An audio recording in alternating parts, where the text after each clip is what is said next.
Hello, everyone, and welcome back to the Basel Pod. College basketball season is over, and we are in probably one of the most exciting times in the sports calendar. We've got baseball in full swing, NBA playoffs, Stanley Cup playoffs are in their opening rounds, and in 2 days from this recording, 1 day from when this comes out on all available platforms, we have the 2025 NFL Draft. So, in celebration, I've assembled pretty much the top tier football coverage crew at House Enterprise of Jordan Laube, Clubfoot Jim, and Owen Brown to do our 2025 NFL mock draft. Guys, I hope you're doing well. I hope this football offseason has treated you well, and I hope you're not getting too antsy because we've got some at least some football things happening over this next week, if not football, games in general. So Jordan, how has this offseason treated you? This offseason's been a busy one personally for me. My wife is pregnant and she is due in the beginning of June. We are, as you can see, my background's different. We're actually in the process of moving into a new house that we got, which is wonderful. So I haven't been as gung-ho with the draft process as I have been in the past, but all the names, all the big top names, and a lot of the depth pieces, especially at receiver and quarterback, which Ohm and I am sure we'll talk about as we go throughout this podcast. I've dug into a decent amount, and not to the level I want personally, but I think good enough to cover our bases for what we need. This is a weird class, and I don't want to say weird as in it's bad. It is just totally unusual to what we're seeing. Outside of the quarterback room, there's just a lot of guys who are going to be good NFL players, and there's a very small select guys who are going to be true all-pro perennial type guys. And some of these guys who are good, if they're not in the right situation, their play is going to get minimized and they're not going to achieve the full potential. And you can say that's true for any draft, but I think this draft in particular, that's without question going to happen to a lot of these guys, and especially some top names that we're going to see in the first 15 picks. If they don't go to the right team, they are going to flounder in ways that people are going to call them bust within a season or two. And that's really not the case. It's just the situation and their skill set is not going to match the team they're going to. But I'm still excited. It's a fun class. It's weird, but it's fun. Yeah, a lot. So it kind of feels like you're saying that, there's not a lot that people are going to be, knowledgeable about going into this draft. But I mean, there's a lot that you kind of just want people to kind of wait and see how a lot of this talent develops. Absolutely. It's true with any class, right? You don't know how good someone's going to be. Like I was lower on Bo Nix and Jaden Daniels than consensus, and they still went off and did well. And the things that they did well with, they didn't have a lot of tape of it in college. Like especially Jaden Daniels, he didn't throw over the middle of the field a lot in college. More of a scheme thing. Does it in the NFL and does it at a high level. Bo Nix, very West Coast, just dump off, maybe hit a couple crossers and maybe the occasional deep shot. Sean Payton, he was hitting every single part of the field in Sean Payton's offense, right? So we're going to see players like that who are going to be utilized differently than how maybe they were utilized in college. And for some guys, they're going to meet that, and some guys, they're not going to meet that because they're so good in their mold that they're used to that they can't make that transition, right? So, and I'm sure we'll get into that as we go along in this pod, but there's going to be a lot of that in this class. So as I tell all fans after every rookie season and sophomore season, stay patient. It takes a while for some of these guys to get going. Absolutely. Clubfoot, I hope this offseason has treated you well. I wanted to ask, what could be a better highlight for you this week? The Jets making a great draft pick, the Mets sweeping the Phillies, or, the recent announcement of the Oblivion remaster? So it's funny you asked that. Currently in my room that way, I have my Xbox on, and Oblivion is currently downloading as we speak. So that kind of gives you your answer right there. But it's going to be a great week overall. I think I'm excited for the draft. I mean, it's the lull has been boring, I would say, with the lack of football content going on. I wish they almost did the combine a little bit closer to the draft because I feel like they kind of tease you with it, and then it's, a whole month and a half until it really starts to come back around. Yeah, I'm excited. It's been a different offseason with Aaron Glenn as the head coach. I think it's been, we didn't really try to go out and quote unquote win the offseason for the first time in a while. And I've kind of been enjoying that approach. A lot more quieter, just kind of signing young guys and, kind of just see what we can do in the first year of his tenure. Yeah, it's been, we haven't been at the forefront of any Aaron Rodgers drama. And it's been nice, honestly. Yeah. And our prodigy, our football coverage prodigy here at House Enterprise. You are, the man behind one of our longest running column series, honestly, the Tales of the Titans, covering everything you need to know about Tennessee.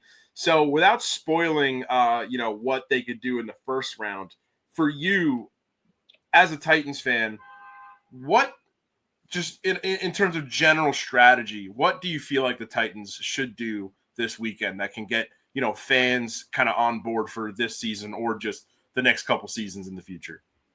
Yeah, well, I think the first thing that they've basically come out and said is that they're going to draft Cam Ward. And then I saw some news recently today is that they're trying to get as many top 100 picks as they can. So whether that's packaging some of the 4th and 5th rounders that they have to trade up into the 3rd round, because they don't have a 3rd round pick that went to the Chiefs in the L'Jarius Sneed trade. Or I saw them possibly trading down from 35 in the 2nd round to get a 3rd round pick. Aside from Cam Ward, I think they're definitely going to attack edge and receiver early, just because those are honestly the 2 biggest needs for the team. Because outside of Calvin Ridley, there's no established receiver. And then on the edge, they cut Harold Landry in the offseason, who was the leading sack producer, and the duo of Arden Key and Draymond Jones is not inspiring, to say the least. Yeah, absolutely. And so without further ado, let's get into our 2025 NFL mock draft. So for those of you who are listening, let's just get into the format real quick. We're going to do basically around the horn. Each of us are going to be picking, one after the other, and it's just going to cycle. So essentially, each of us are in control of 8 of the 32 NFL teams. Trades are going to be allowed. We're allowing trades for this one. Every time one of us is on the clock, we have 90 seconds to make a pick. During that time, we can, take the time to figure out who we want to draft, or we could also listen to trade offers. If we do get a trade offer, we're going to stop the clock and then put ourselves on a 2-minute trade clock where we can negotiate with each other in trying to make these trades for some picks, for moving up, moving down, maybe moving some other players around and some later round assets. And we'll see how that goes. And we're just going to do the first round. So the first 32 picks, and it should be a really good time. And so starting us off with the first overall pick, I'm going to put you. I know you said it's pretty much almost set in stone who the Titans are going to go with here, but to stay consistent, you are picking first overall as the Tennessee Titans. 90 seconds. You are now on the clock. All right, to start out the 2025 draft, the Tennessee Titans are going to take quarterback Cam Ward out of Miami. All right, and what about this pick do you feel like is going to make it a good pick for Tennessee? I mean, we saw last year with Will Levis, Brian Callahan, first-year head coach, coming over from Cincinnati as their offensive coordinator. He didn't get to pick his own quarterback. Levis was going into his 2nd year, and I think he did pretty well in his rookie year in the games that he was able to play at the back end of the season. So I was pretty optimistic going into the season with Will Levis, but turnovers and injuries and just overall game-to-game inconsistencies and just blunders that he made led to a 3-14 record and number 1 overall pick. And I think it's pretty clear what they're going to do with their recent comments about not trading down and just the overall mentality of having an offensive coach in Callahan. All signs point to Cam Ward being the new guy under center in Tennessee for hopefully a while. Yeah. And so now that Tennessee has their new franchise guy, the Cleveland Browns are now on the clock. James, you have a minute and 30 seconds to make your pick. Yeah, I floated back and forth a little bit with this one between two real, what I think are home run prospects in this draft. I think if the Myles Garrett saga didn't somehow resolve itself during this offseason, I think this would have been a no-brainer Abdul Carter pick. But at the same time, now you can really sort of cement that defense in the pass rush if you went with him here. There's also the option of Travis Hunter, who I think if you're Kevin Stefanski and the Browns brass, you look at it like we're kind of getting 2 for 1 with this pick. In the Shohei Ohtani ism of him, and I think that's where the Browns are gonna lie here, and they're gonna end up taking Travis Hunter. Travis Hunter, the two-way man, out of Colorado. I know there was some talk about teams wanting to silo him in to either offense or defense, and he pushed back pretty hard on that, right? He was like, if I'm gonna be playing NFL football, I want to be playing both. How much do you feel like the Browns would kind of entertain that with him? Yeah, I think if you're going to draft a guy, you got to have it in. He's made it very clear what he's going to do, what he wants to do as a player in the NFL. If you're going to draft a guy and take this, I don't want to say risk, because on either side of the ball he would be an incredible player, but to bring him in as a member of your football team, you got to work with him a little bit. So I think they're definitely going to entertain the option, and they can certainly use the help on both sides of the ball as well. They're probably not in a position to necessarily really want to pigeonhole him. So I'm excited. Kenny Pickett's going to need someone to throw to. I think he'll be a good fit there in Cleveland. All right. And putting myself on the clock after the Browns take Travis Hunter, the New York Giants are now on the clock. Obviously, the Giants last year made a firm move away from Daniel Jones. Obviously going into the offseason, their quarterback situation was a little shaky until they acquired unlimited Russell Wilson as well as Jameis Winston. So it feels like the Giants are kind of going for, they're looking for an experienced quarterback room this year. They're trying to fill other places. And that is why I think once you've already filled the quarterback spot, I know they could probably take, another guy off the board here, kind of have him improve with Wilson and Winston. But at the same time, I think you got to take the best guy off the board. And that is why the New York Giants at number 3 are going to take Abdul Carter, the edge rusher, out of Penn State. I watched this guy throughout the college football season, especially in the college football playoff. And I mean, he looked fantastic. I mean, he's just a generational talent. Enough said. Abdul Carter is a New York Giant. I think he's so fascinating because he started as an off-ball linebacker and now is undisputedly the best edge in this class. He may not have been edge 1 in last year's class, but that twitchiness is unbelievable that he really might have had a shot at any of the past 5 years being edge 1. Maybe not the Aiden Hutchinson year, but yeah, he's sick. He's crazy. All right, Jordan, you representing the New England Patriots are on the clock. So if this is how the board falls, which is how I think it will, I think the Patriots trade out. So I will entertain any trade offers for anyone looking to trade up. There's a lot of guys at the top, running back needy teams, Ashton Genty, wide receiver needy teams, Ted McMillan is up there. If you want an experimental tackle/guard, Will Campbell's there. So if anyone has any offers or willingness to move up to number 4, the Patriots are open ears. And if not, I do have a pick in mind. Let me think about it. I mean, I'm putting you on a 60-second trade clock here. Okay. So the lowest I'd be willing to move down to is 11. So if the 49ers, Bears, Saints, Panthers, Jets, Raiders, or Jaguars want to move up to grab any of the top guys. I know there's some running back needy teams. I think Ashton might go top 5 if a team trades up. So I don't know how we want to do. I want to like push someone for a trade, or does someone want to offer? And if no one wants to offer, then I'll make a pick. Hold on. Let me see. Let me check one more thing, and then I might have a trade for you. Okay.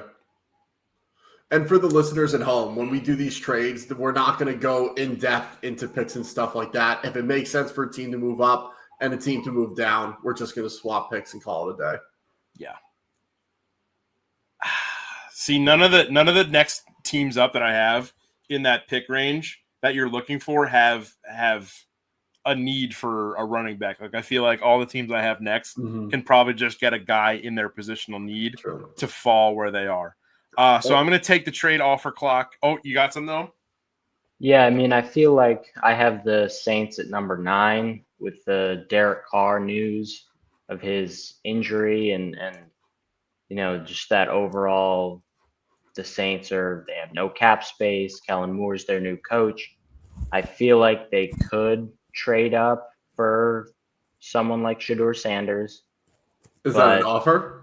No, I mean, you dick. Sanders, man, if you know me, I don't like Sanders that much, especially to trade up for him. But I feel like if the board falls this way Thursday night, the Saints could possibly do that if they really feel like that Derek Carr is not the answer for this year. James, do you have a trade offer or no? I don't have an offer, but I have a thought I want to share that I think this could be potentially a Bears move up for Ashton Genty. I like that idea. They did a great job this offseason of bolstering their offensive line. I think they're ready for that additional piece to sort of open the game up a little bit more for Caleb Williams. I'm not going to give it to you. Okay, that's fine. I think there's a potential there. All right, so to not waste any more time, the pick they'll most likely make is Will Campbell. But we're not doing what they're most likely to do. We're doing what we're doing. Armand Membao, tackle out of Missouri. Try him at left tackle. If he doesn't work out, plug right back into right tackle. Wow, He's a all right. dog.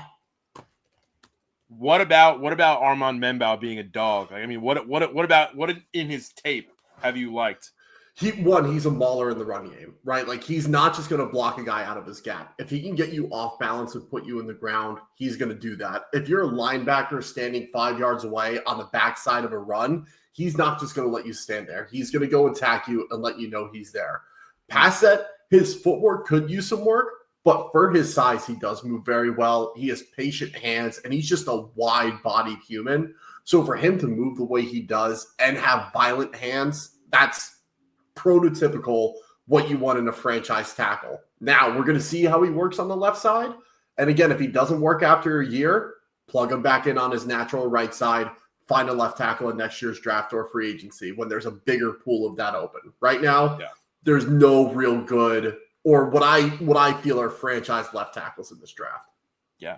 So Pats, they boost the line and they move on to the 5th pick.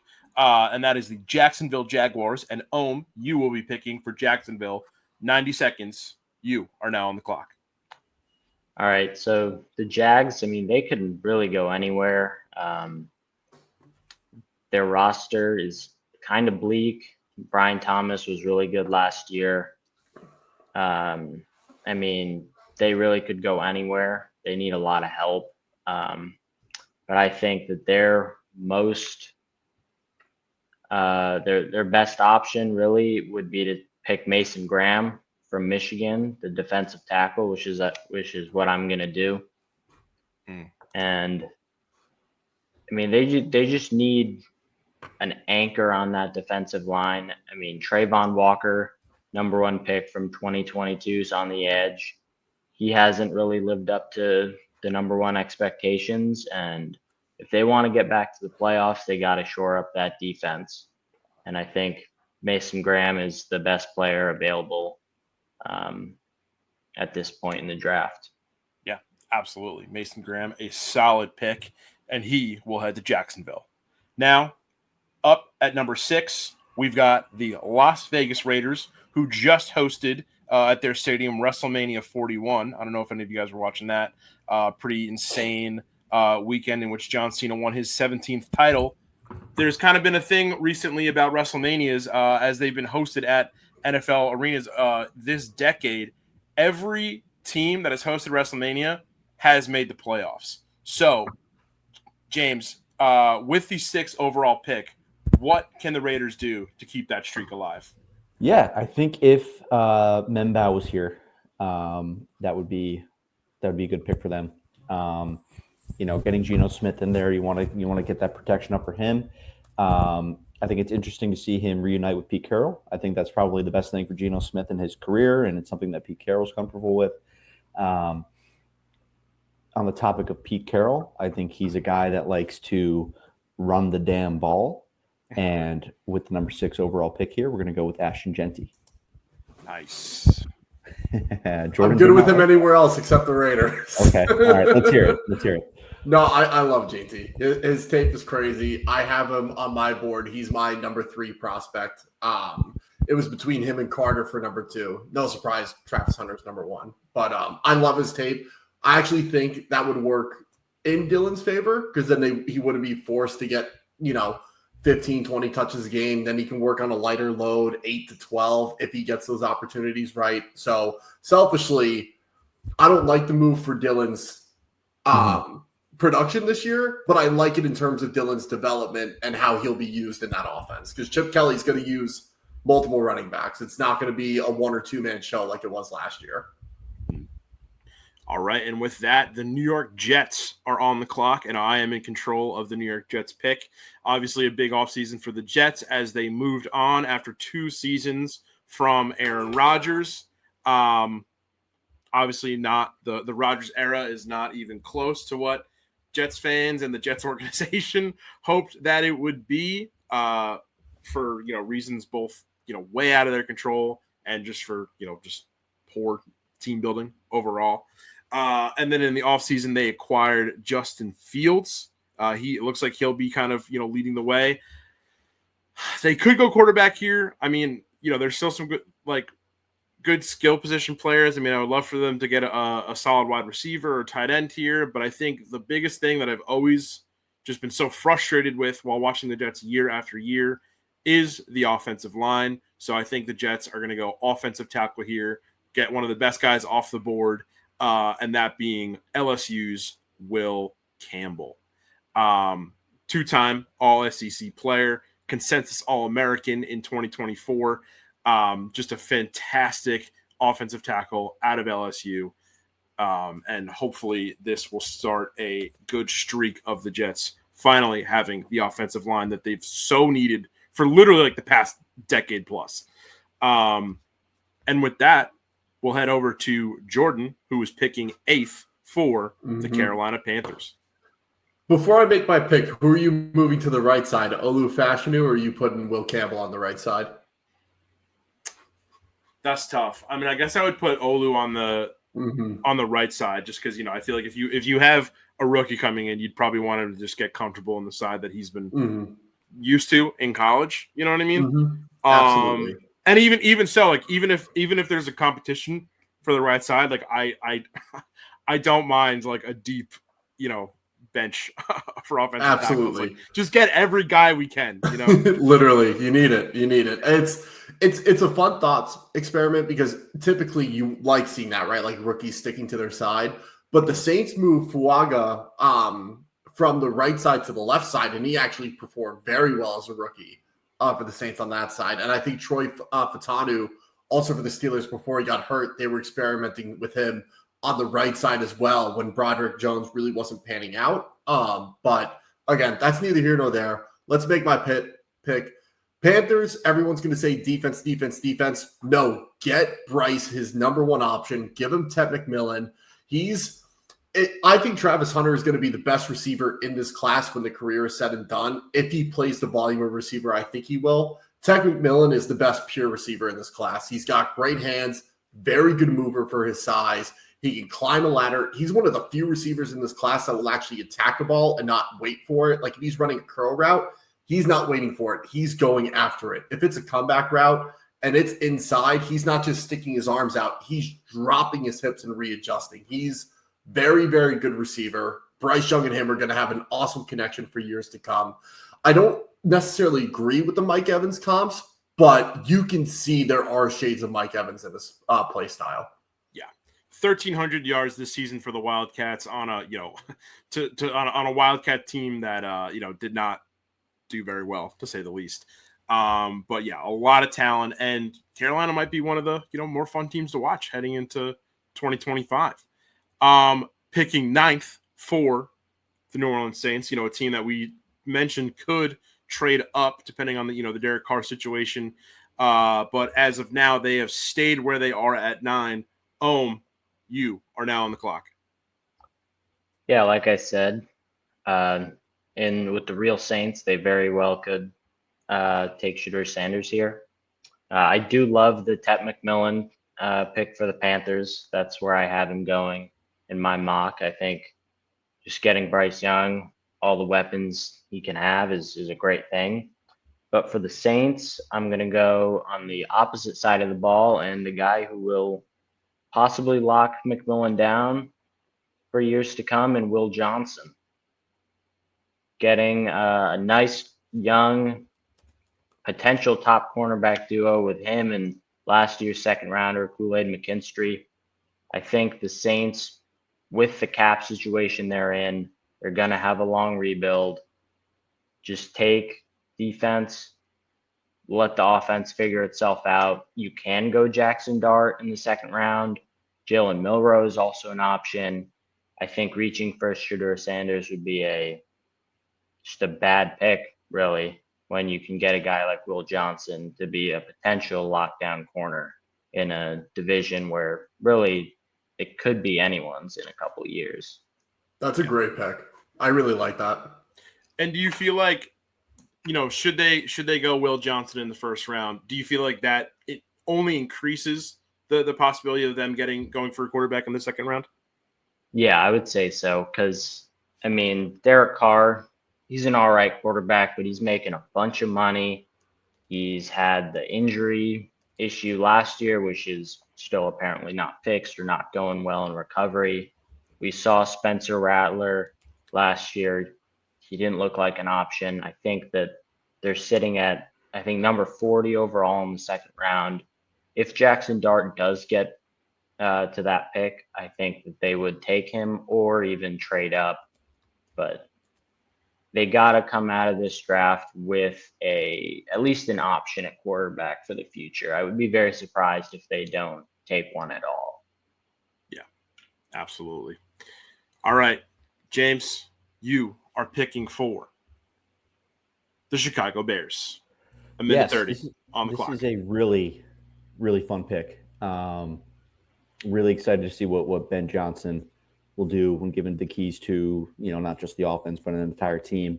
Looking back at his tenure in Detroit, a thing to, really look at is he loves his versatile players.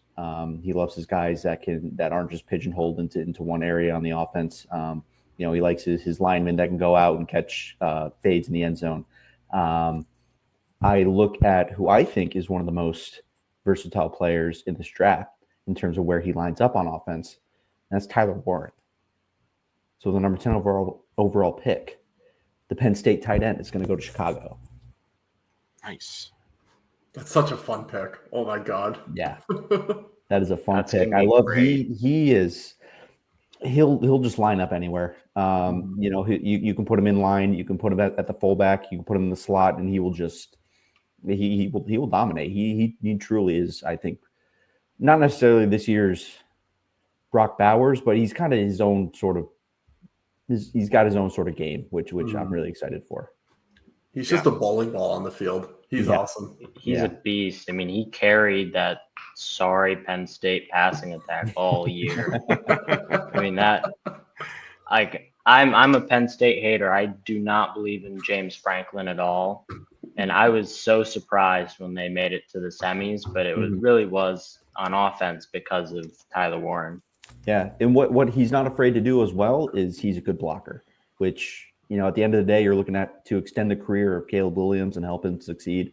And if this guy's ready to get into the trenches and block, then, you can't ask for much more than that either. Love it. So now I am on the clock picking 11th overall for the San Francisco 49ers. And this one was tough. There's a lot of actually good options. There's a lot of guys off the big board that I think we could go for here. Right now, I'm kind of looking at how they can bolster their run defense here a little bit because Basel, before you make your pick, the Broncos would like to trade up. the Broncos would like to trade up. Okay, Yes, Broncos with the 20th overall pick. with the 20th. All right. Wait. So are we doing? Do we want to do outside offers as well? Like, you mean like other pick swaps or just one for one? Because I think we said one for one, but like the Broncos also have, I mean, the 49ers have a ton of picks as it is. So the Broncos would probably offer potentially a player here. I think a guy like Adam Troutman. Adam Troutman is a tight end too. Could help you guys out. Let me see who else. Riley Moss in the secondary could help out the 49ers because they lost some guys there. Let me see who else. You guys could bolster that D-line. Malcolm Roach is a very good run-stopping defensive tackle. See, the problem is I want to bolster my D-line with the 11th, though. I hear you. Okay. I feel like there's a guy. I want to see if you can guess who this guy is. I want to bolster the run defense with the 11th pick. He's kind of in the middle of the big board. It's probably Kenneth Grant, I'm assuming. Big body Michigan DT. I was gonna go Walter Nolan. Walter Nolan? That's out of Ole Miss. If you want to go Walter Nolan, that's a fine pick. I mean, he had an incredible season at Ole Miss. Did a good job at stopping the run. Obviously, Ole Miss, kind of underperformed this year, but I mean, he looked. I like his tape. So and then with Robert Saleh, that's great. Yeah, I think I'm going to decline that trade. That's fine. Officially, and take Walter Nolan, the defensive tackle, out of Ole Miss with the 11th overall pick, which brings you to the 12th overall pick, picking for the Dallas Cowboys. So the Cowboys could go in a couple ways here. Matthew Golden is consensus wide receiver 2. I personally don't have him as my wide receiver 2, but I think he's a solid option. They could go running back. I think this running back class is loaded and they really can wait to get someone who's going to be a solid option for them. They could use someone opposite Micah Parsons to help out, someone developmental, someone who's explosive, someone who can really set the tone for them and help out in other areas of the defense as needed. So this is going to be a little bit of a weird pick, but I actually think they go Jalen Walker here. Linebacker out of Georgia. He's used in a plethora of ways, off ball, on ball as an edge. He's a little unorthodox. They liked using him as a spy, and then he would just rush to wherever the QB scrambled. He does have a decent pass rush pool as well. Little undersized, but I think you get him developing behind a few other defenders on that Cowboys D line, and I think he's a great option out opposite Micah Parsons. Yeah. Top 10 guy on a lot of people's big boards, and he falls all the way down to the 12th pick. I mean, so if you're a Cowboys fan and you got a guy like Jalen Walker, is that a steal? For me personally, no. I have him like borderline top 15 in my rough rankings. I don't know. You have to use him in a very specific way to get the most out of him. And I think the role he played in at Georgia does not exist in the NFL. He's a little undersized to be a full-time edge, but he's a crazy good athlete to be a really good off-ball backer on early down. So if you put him, back there with Demarion Overshown in the back end of that defense, and then move him down and you bump DeMarcus Lawrence inside or Marshawn Nealand inside and let him just tee off on the edge, they're gonna make something work with that defense, right? This class is loaded at running back. It's loaded at receiver. You can get those guys later. Get a difference maker on defense. Love that. I think I'm gonna, kind of have a similar strategy in a couple picks from now. But until then, let's talk You're picking 13th for the Miami Dolphins. Minute 30 on the clock. All right, so the Dolphins, they could really do a couple of different things. They lost Javon Holland to the Giants in free agency, their safety, who I was surprised they didn't even really make an offer for. They could also use a left tackle because Teron Armstead retired, and I mean, Tua, he's got that whole injury history thing. But I think in the AFC East with Josh Allen, with potentially Drake May being a problem for the Dolphins for years to come, they're going to take Malachi Starks to replace Javon Holland, the safety out of Georgia. Nice. That's a good pick. I like that. All right. James, you are now on the clock. Picking 14th overall for the Indianapolis Colts. Yeah, year 3 of the Anthony Richardson experiment. Be interesting to see how it goes if Daniel Jones ends up getting any playing time this year, which I think nobody would have thought this time a year ago. But you look at what Anthony Richardson can do. Obviously, he can bomb the ball down the field like anybody has ever been able to do. But he's also a very versatile player with his legs. You want guys that can block for you, and you probably think I'm leaning towards an offensive lineman here and maybe Tyler Booker, but really, I might just be the tight end guy this draft. I'm looking at Colston Loveland. Colston Loveland out of Michigan. Yeah, he's a great blocker. Which when you want a guy to play first, second, third down, he's gonna be a staple right in there. I think he's going to be there to really help unlock Anthony Richardson in terms of his legs, and not only that, he's just another target for him to throw to if he doesn't sail it 20 feet over his head. But number 14, I like Colston Loveland. Cool. Tight end out of Michigan. Michigan and Penn State. Great representation so far in this draft. All right, I'm picking 15th overall. I'm picking for the Atlanta Falcons. I know where they need some guys. They need the offensive line. They need an edge rusher. They would love a cornerback. Maybe a wide receiver. They can go skill position. But at the same time, I am listening to some trades. The Broncos would like to trade up. The Broncos would like to trade up from 20. All right. Yeah, they would. Entertain it for me. All right. So you guys obviously need help on the edge, and we have Jonathan Cooper, who we are more than willing to give away. We have Jonah Ellis, who's coming off a rookie year, who's decent, and then Nick Pitino was awesome last year, so we're going to rock with that. And you guys get to move up. You guys get to move back and add a player in the process. So I'm sure there'd be some other details to be worked out in that. But so pick swap plus Jonathan Cooper. Yep. And then some details to be hashed out later. Later. Yeah, maybe we'll give you 191 because you guys are lacking in the picks department.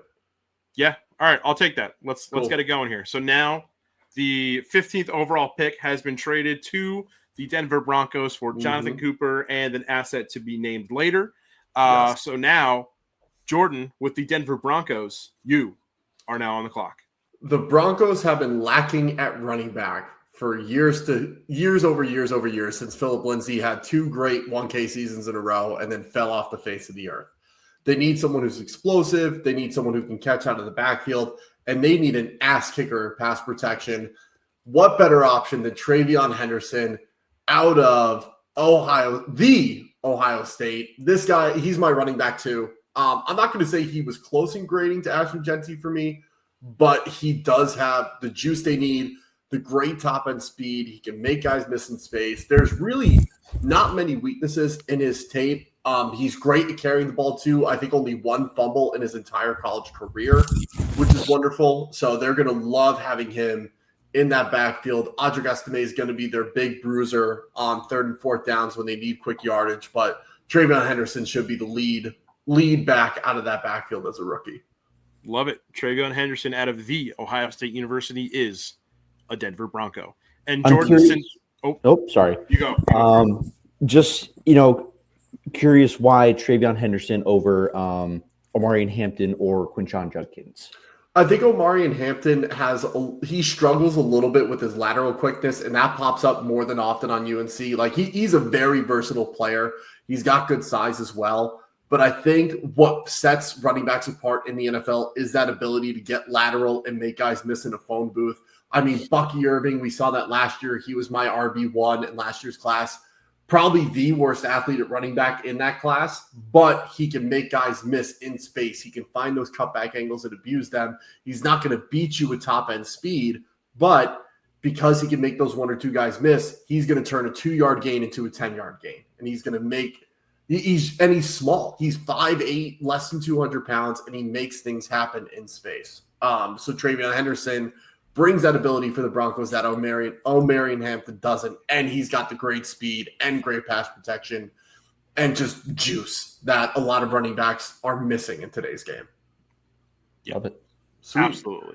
And so, Awesome. Jordan, now that you traded up, you were actually picking again for your Arizona Cardinals. Beautiful. So the Cardinals, I'm mixed on them. They could go D-line here, but they're essentially gaining 3 linemen. Darius Robinson missed most of last year. They bring back Calais Campbell as a veteran body. They get Josh Sweat off of free agency. And then there's Justin Jones is coming back, Bilal Nichols. I don't think they're good players, but they're good rotational pieces that we need. I think the D-line is actually pretty well filled out, and it's a deep class. So we're going to leave D-line for now.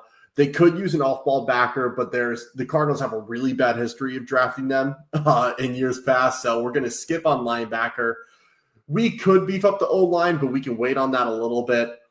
And as far as this receiver room is, I love Greg Dortch, but man, I love the idea of bringing in Luther Burton out of Missouri, someone who has a lot of athletic just abundance to him that wasn't utilized properly at Missouri. And I think a lot of teams know that he was kind of just used on the quick short game and RPO and then just on deep shots. He can run the full route tree if you give him the chance to. And early breakout last year, really productive within 3 years of college football. And he's just a guy who's going to eat up targets on that Cardinals offense. Trey McBride's still the number 1 option. Marvin Harrison's the number 2. But Burton could easily be an 800-yard receiver as a rookie with McBride and Marvin Harrison going over 1,000 each. Oh, you're muted, Basel. Sorry, I was going to say I love that pick. So Luther Burton, me too. the wide receiver out of Missouri, is now an Arizona Cardinal. Mm-hmm. You are now picking for the Cincinnati Bengals at 17th overall. You are now on the clock. All right. So as much as I would love to give the Bengals Matthew Golden just for the pure offensive fun, they're not going to do that. Their defense was awful last year. I mean, they were deep fried every game. They need help. I'm looking at corner, but then also edge. Trey Hendrickson wants a new contract, is unhappy. They're being cheap, even though they already paid Chase and Higgins and then Burrow a couple of years ago. So edge is also on the table. But, I mean, they were just getting cooked. So I think the Bengals would be very smart to add Jahdae Barron, the Thorpe Award winner out of Texas, to really start shoring up that secondary in an AFC North that is somewhat, odd in terms of quarterbacks, but also very well could be the best division in football for the next couple of years. Love it. All right.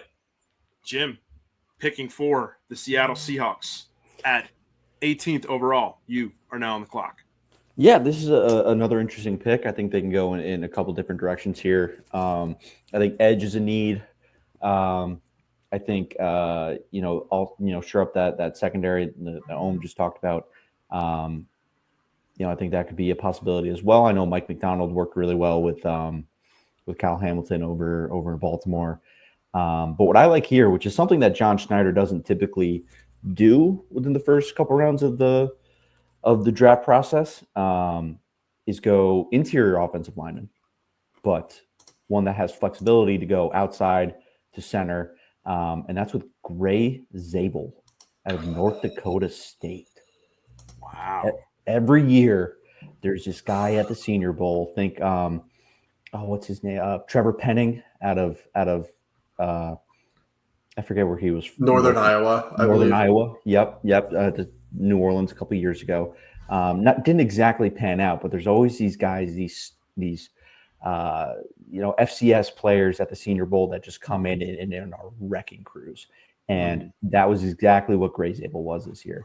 He could play anywhere on the offensive line, throw him wherever you want. He's again, I'm harping on these versatile players. I like these versatile players. The epitome of that on the offensive line, and I think he'd be a great fit for Sam Darnold in that offense. Yeah, Wow. Quinn Miners is another Senior Bowl guy. He just got a huge extension, D3 guy, and just has been a freak for the Broncos, especially in the run game. And I believe he was on our board for Trench Tyrant of the Year this year. He had a couple votes, which was nice. Yeah, absolutely. I'm picking twice now after my trade with Jordan because I was originally picking the Falcons at 15th overall. And now I'm picking – this is going to be interesting because it's going to be two NFC South teams going 19th and 20th overall, starting off with the Buccaneers at 19. Look, bad year for them defensively. I think, they just keep it simple. Take the next best linebacker off the board, and that's Jihad Campbell. Fantastic linebacker out of Alabama. Definitely will shore up that defensive backfield. And then for the Falcons, a reason why I traded was because I was looking at the Falcons' positional needs, and I just felt like this was something that they, this was a position that I felt like they could, could fill in a trade.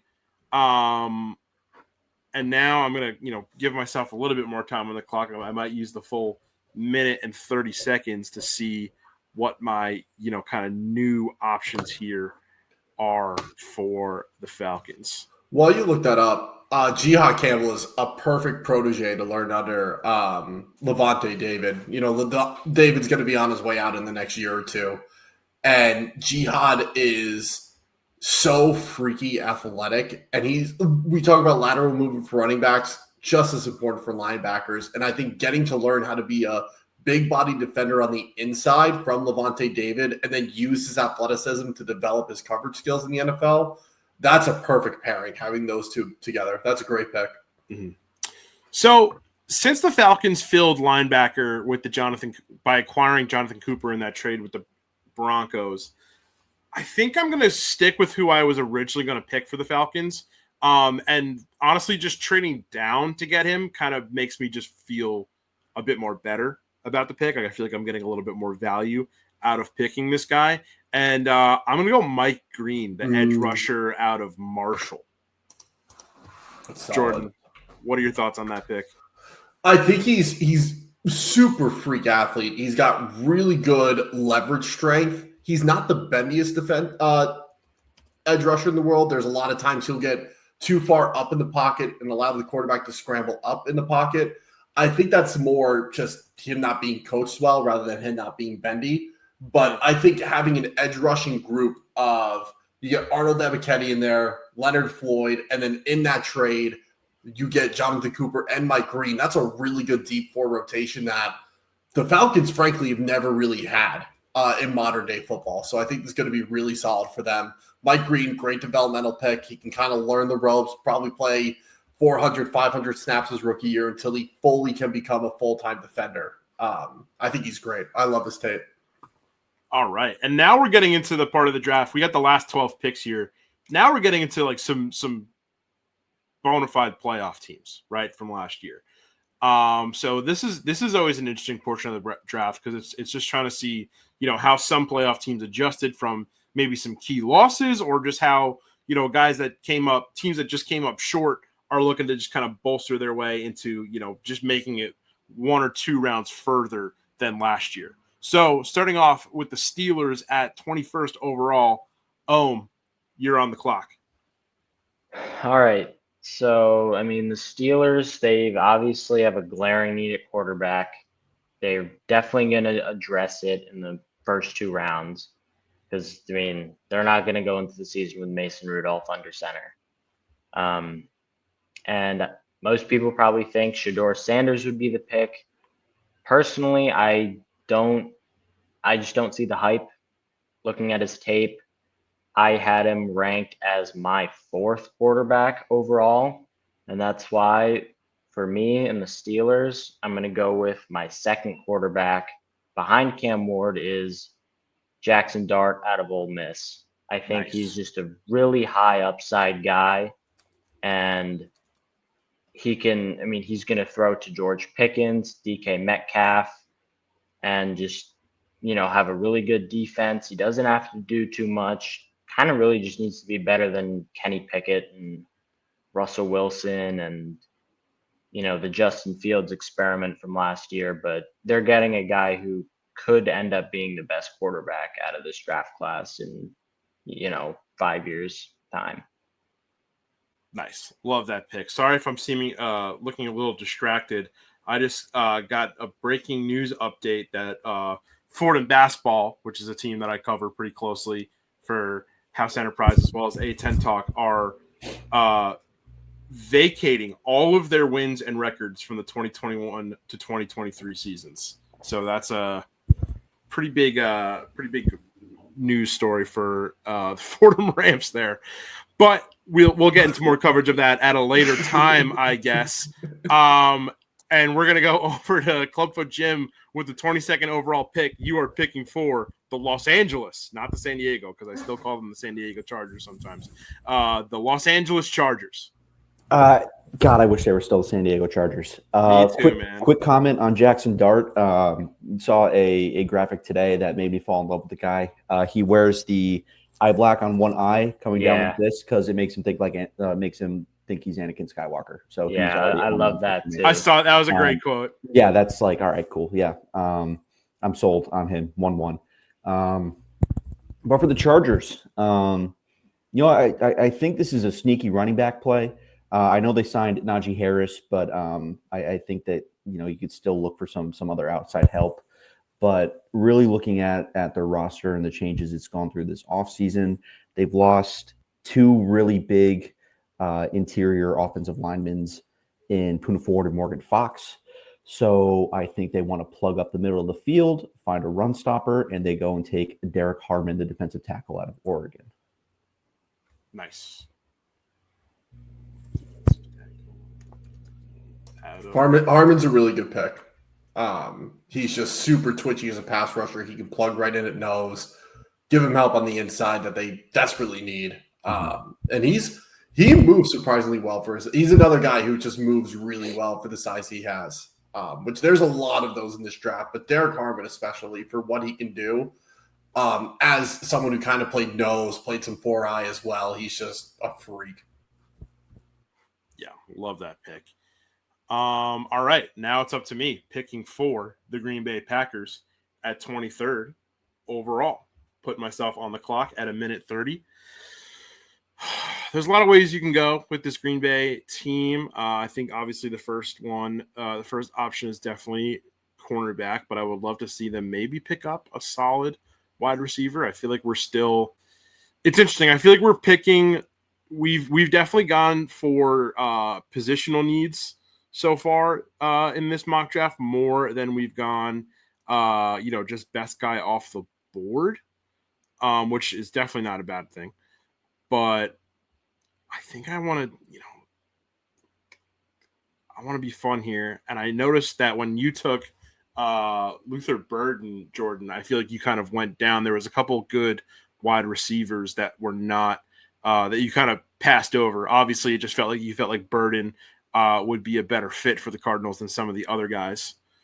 But I think I might go receiver here.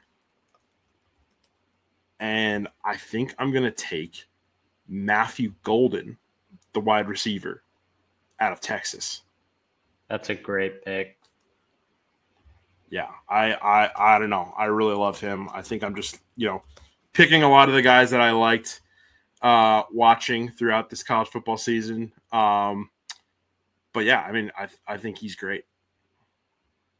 And Jordan. I mean, they're a sneaky team that needs a receiver because I think Christian Watson had an ACL tear in was it week 17 or 18, something like that. And I mean, they don't really have a true number one.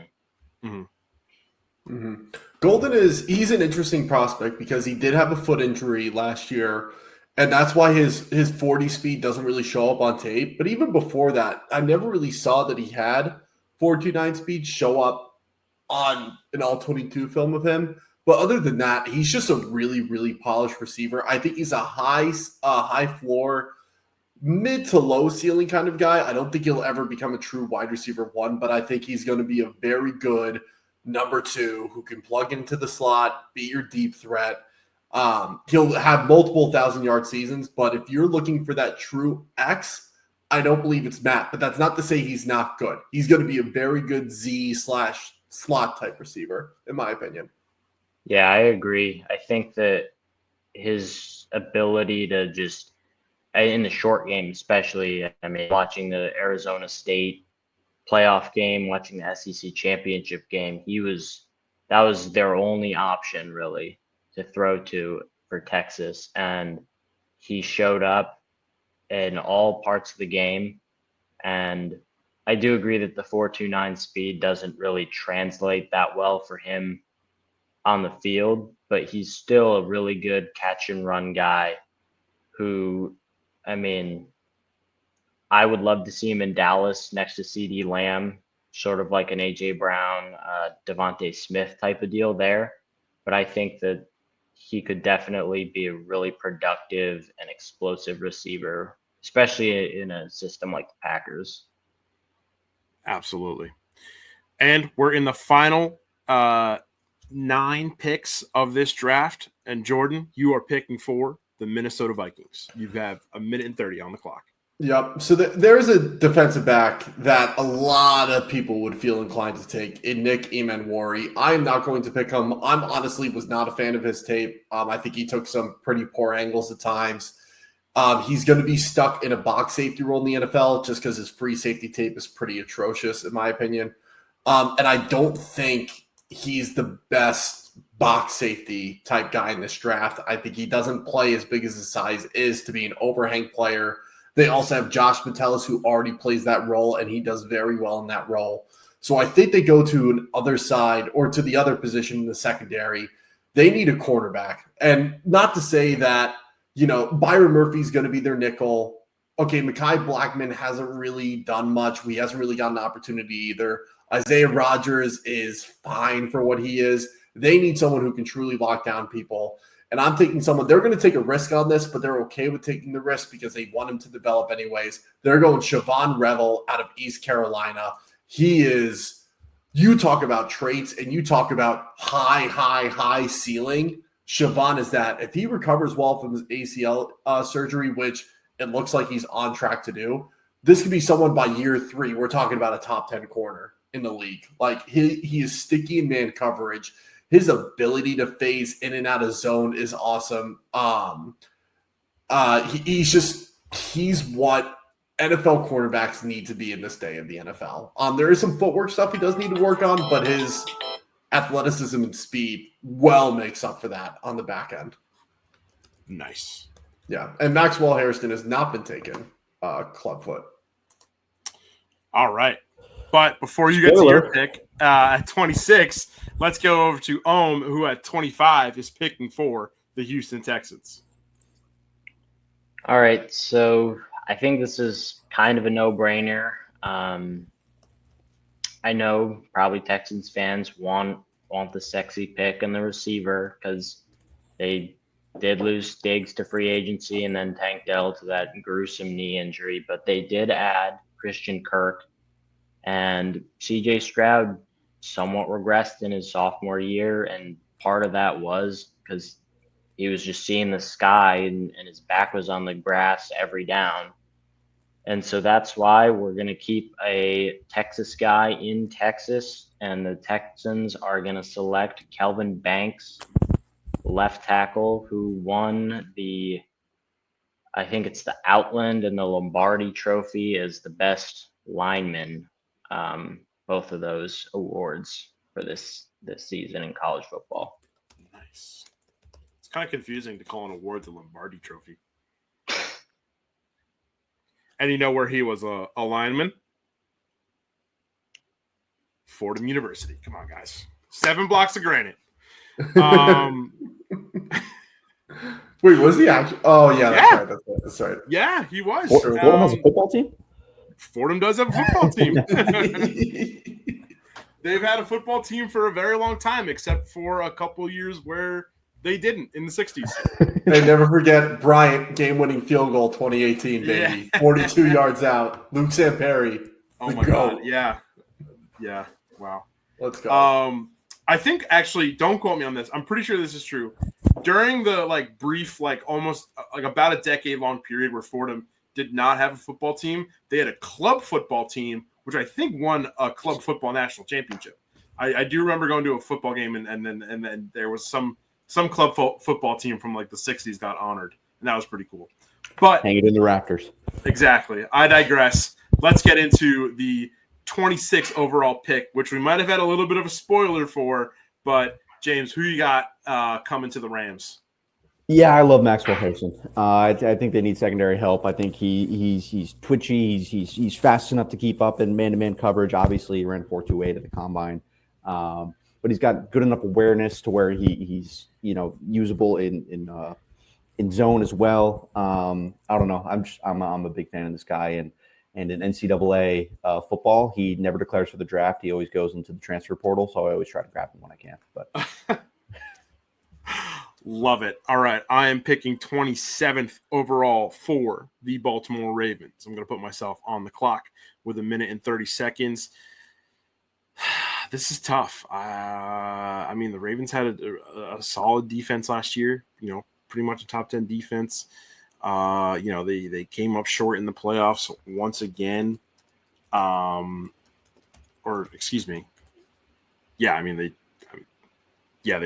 They lost the divisional round to the Bills in a very close game. Where do they need some guys? I know that they're looking for, everyone's always looking for an edge. Could help the offensive line a little bit. I think I might go corner here. Let's see who we got available.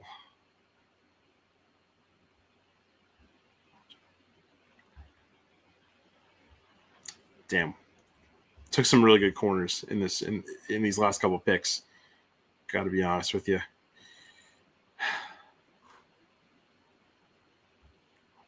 That clock's got to be getting low, Basel. I know. Let's go. I think Ben Morrison from Notre Dame's still on the board. Mm-hmm. Yeah. Let's go Donovan Jackson. Have all those injuries, though. Donovan Jackson out of Ohio State. I like that pick. Boost the offensive line. If it gets desperate, like how I just got pretty desperate here on draft night, I think that'll it won't be a pick that hurts for the Baltimore Ravens. No. Yeah. Can't go wrong with a Big Ten offensive guard.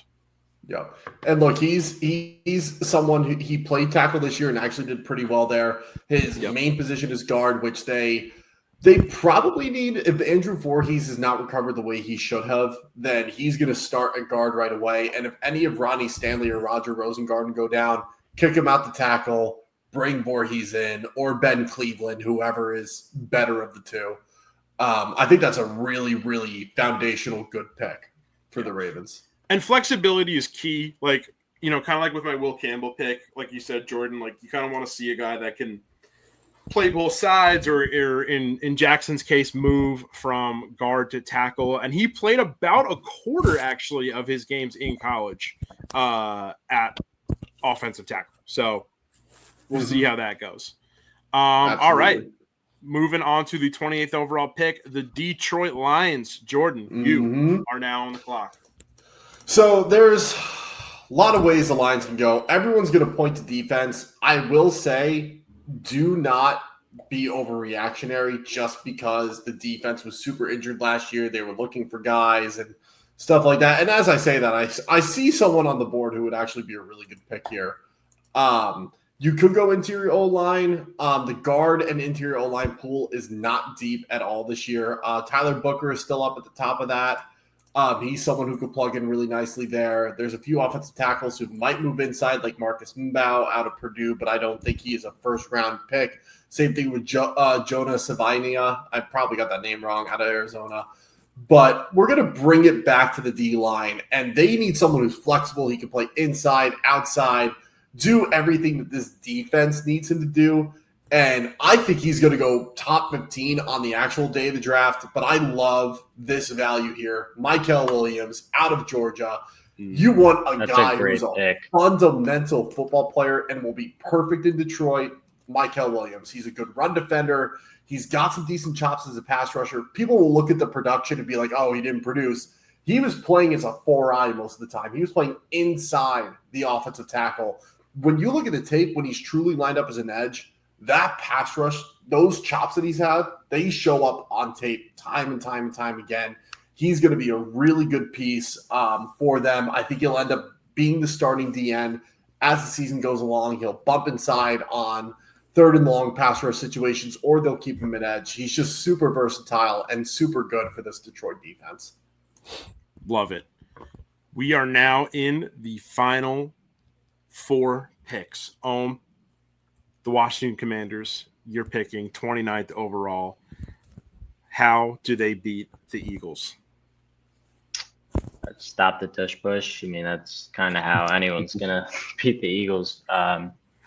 One question. Can we trade like from the second round, from the second round that teams that we have? Because Sure. I have a plan. Not the Commanders, but we could possibly see. But for Washington, they lost Dante Fowler, one of their top edge rushers. I think they could definitely go to the secondary here, but they're going to go Shamar Stewart. He had a really good combine out of Texas A&M. He's just a freak athlete who can get to the quarterback. And in that division with Jalen Hurts, obviously, I know Dak Prescott gets a lot of hate, but he's still at least a top 15 quarterback when he's healthy. So they're going to need guys to get to the QB. And I think if Shamar Stewart is still on the board at 29, the Commanders should definitely at least look into taking him. Love it. Shamar Stewart out of Texas A&M. He is a Washington Commander. All right, Jim. The Buffalo Bills. All right. At 30th overall. Yeah. How do the rich get richer? They could go corner here. We just took a few corners off the board. I could see interior defensive line as well, but I kind of want to float a proposition to you guys from some of your teams that have already picked but have second round picks. I know, you're pretty low on Shadur Sanders, but I think that he's most likely going to end up being a first-round pick. I could see I could see this exact scenario happening to where he falls, a QB-needy team takes a more prize position before him, say, Giants with Abdul Carter, but then eventually trades back into the first round and grabs him towards the end. Think, Johnny Manziel and when Cleveland, passed on him and then came back and took him again. So for any of you guys that have a QB needy team in your lineup of picks, want to come back into the first round and take Shadur, I'm listening. Ooh, okay. I'm going to put like a minute on the clock for that because that's really interesting. Let's see. Let's look at my teams. None of my teams need to trade up, at least for a QB. Mm-hmm. There are some interesting players that I think the Patriots would want to trade up for, but I don't know about you. The QB neediest. Oh, sorry, you go home. All right, so I think the Titans definitely will either stay put at 35 or trade back. But in this situation, would you want to trade for the Titans have number 35 So it's the third pick of the second round. So it's not like the Bills are going to fall extremely low in the draft board. Mm-hmm.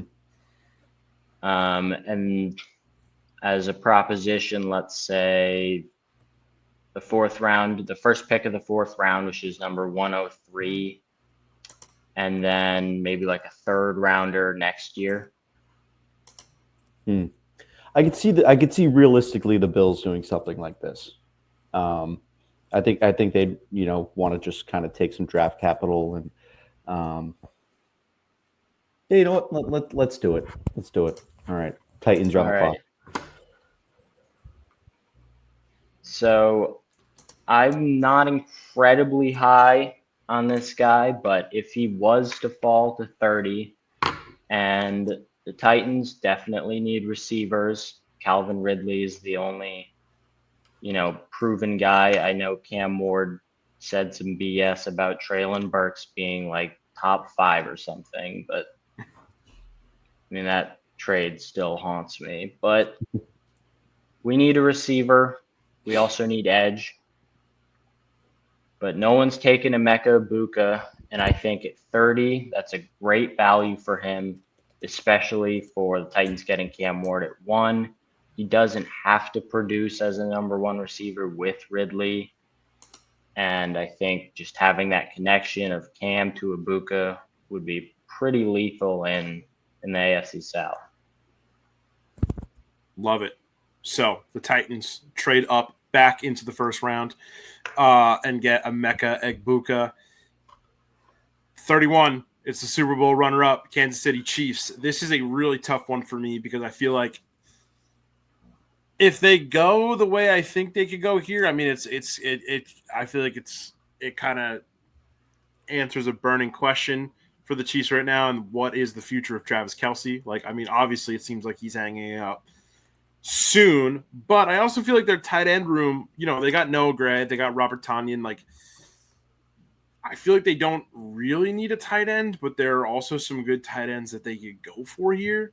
Like, I think a really good pick for them would be Mason Taylor out of LSU. But if they feel like they can get what they want out of Kelce and Gray and the rest of the, tight ends that they've got for the rest of the year, then maybe we could see them go edge. But I think I'm just going to keep it simple and stick with my gut here. And I'm going to go Mason Taylor, the tight end out of LSU. Is the Travis Kelce era over? I think so. Yeah. There is a possibility Mason Taylor does sneak into the first round. There's the Philadelphia Eagles can go in a couple different ways. They could shore up the O-line. I don't think Tyler Steen or Kenyon Green is going to be starting guard for them. Trevor Keegan is kind of interesting to get into that mix, but they do need some help on the interior offensive line. You could argue they need a receiver, but I think this class is deep enough you can get one later. Tight end has been up for debate on if Dallas Goedert's going to get traded. Are they going to need a guy? Is Calcaterra really a good tight end too? I think it's too early to take any of the tight ends remaining. Elijah Arroyo would be a sneaky fun option here, but that's way too early for his value. D-line, they have edge depth, but I don't think they have a true run stuffing edge they can just throw out there and say, hey, when we need you on early downs, you just go and muck it up. Mm-hmm. But with the guys that are left, I don't think there's anybody worth taking this high.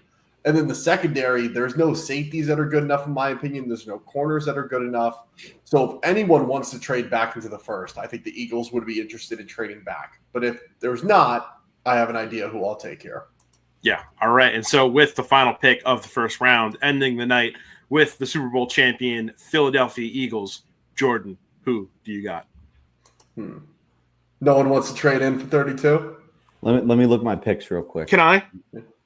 Sure. Can I entertain? Yes. What could the Jets provide the Eagles to get into the 32nd pick? What could the Jets provide to the Eagles? Let's see. They have 42. Okay. A different shade of green. Yeah, a different shade of green. I could. They could use a different owner, maybe. Yeah. Different owner. Pick 110. Let's see. Who do you guys have at D line that could help us?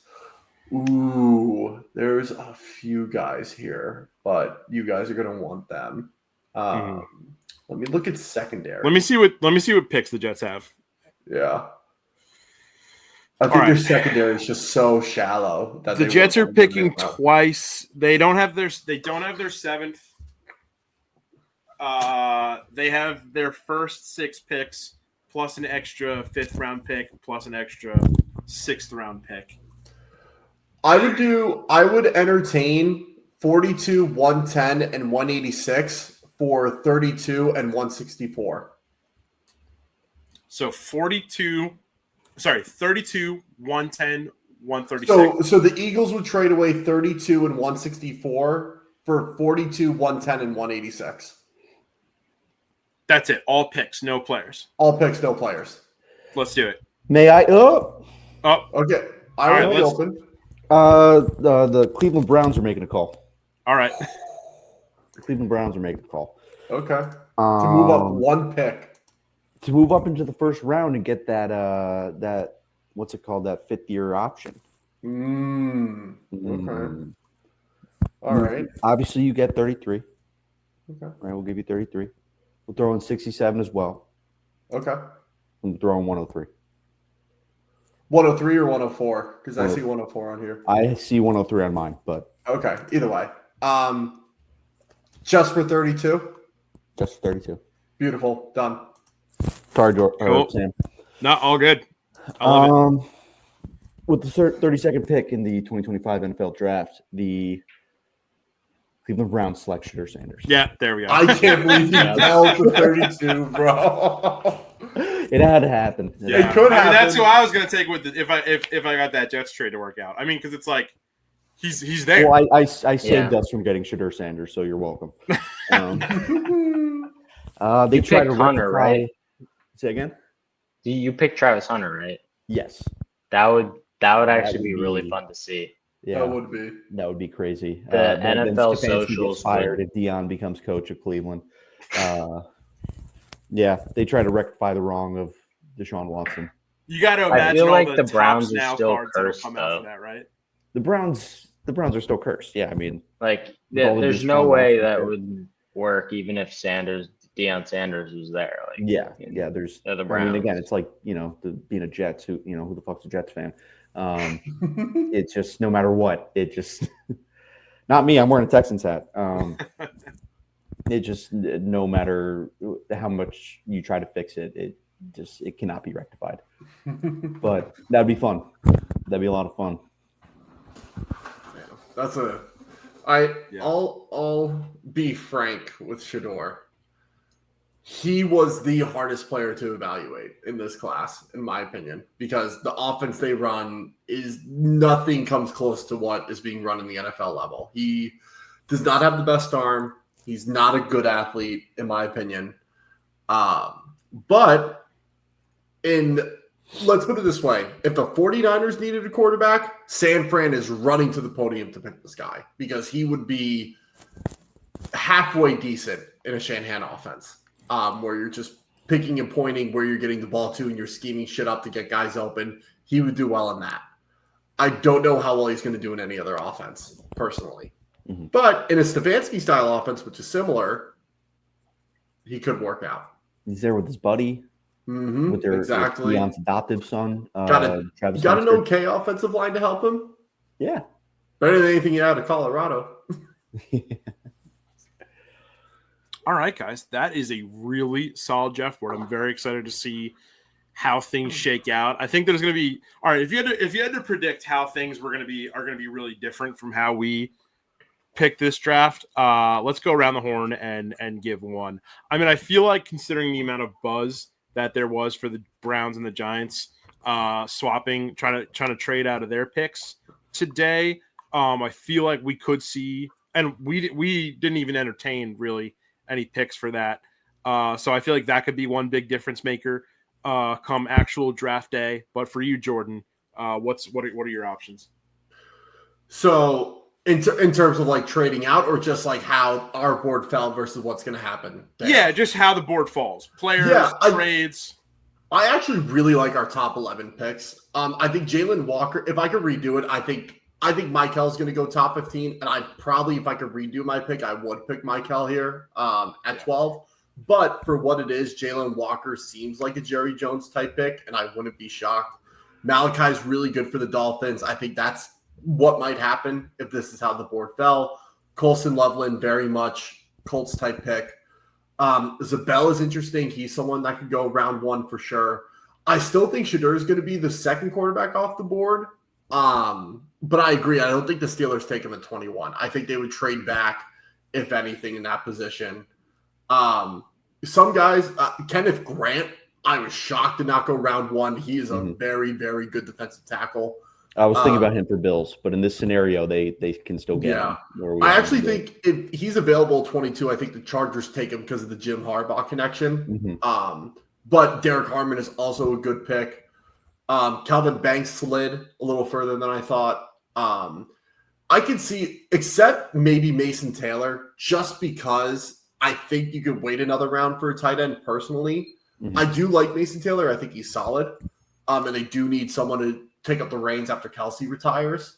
But out of everyone else on the board, I think he's the only one, and maybe Siobhan Rebel just because of the leg injury, that those two may not be first rounders. Jackson Dart, I can see depending on how fast quarterbacks fly. Everyone else, I think really, really, really solid landing spots for where guys are going. Let me see if there's anyone else that I'm like missing.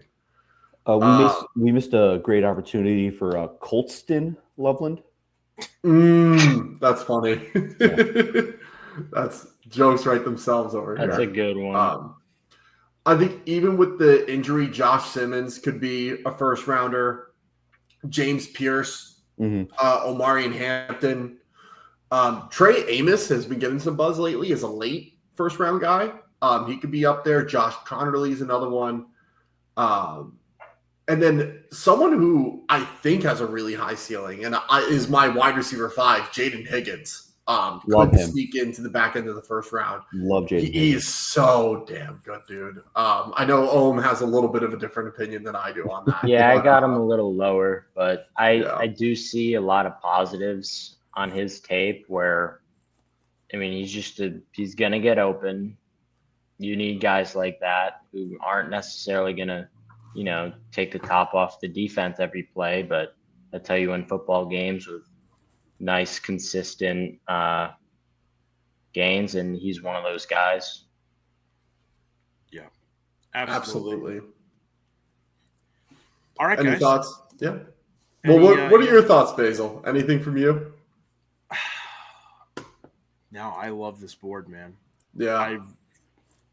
Ashton Genty on the Raiders is going to be really fun.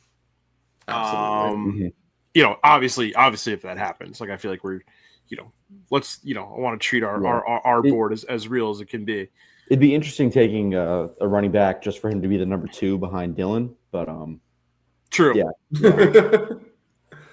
Yeah. Dylan Laube fan club on the House Enterprise over here. Yeah.